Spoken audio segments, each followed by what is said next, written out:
Welcome to my vlog! Ayan mga kananay, for today's video, kung ano po yung nakikita nyo, ito po ay babayan. Babayan po tawag dito sa Bataan. Ito po ay sasawagan po natin. Igigisa po natin ito kasama yung sardinas. Ayan guys. So, yun lang talaga guys ang panghalo ko ngayong araw. Dahil nga sa wala po tayong tinapa na nahanap sa tindahan. Kaya yan na lang yung ating isasahog. Ayan guys.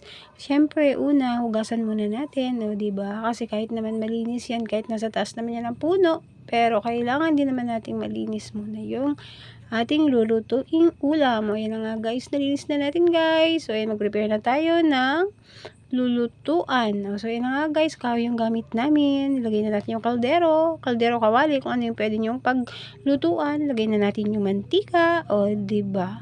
Tapos, syempre, lalagay natin yung sibuyas. Nga pala guys, wala akong bawang. Naubusan na nga pala ako that time. Kaya yan, sibuyas na lang. Pinagkadami-dami ko na.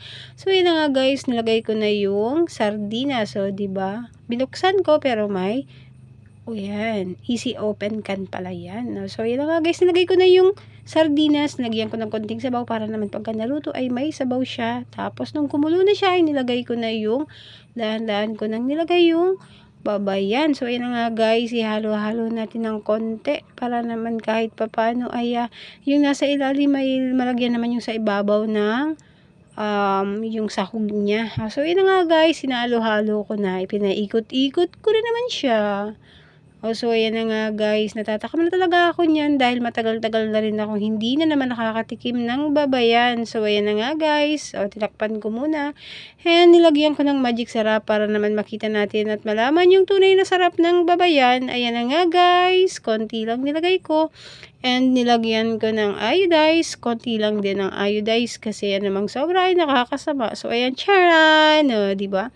Ayan guys, luto na yung ating ginasang babayan na may sardinas. Napakasimple lang luto guys, pero napakasarap talaga guys. Hindi talaga ako magsasawang kumain ng gulay na ito guys, dahil napaka-healthy sa katawan po neto guys. So ayan na nga guys, maraming salamat po.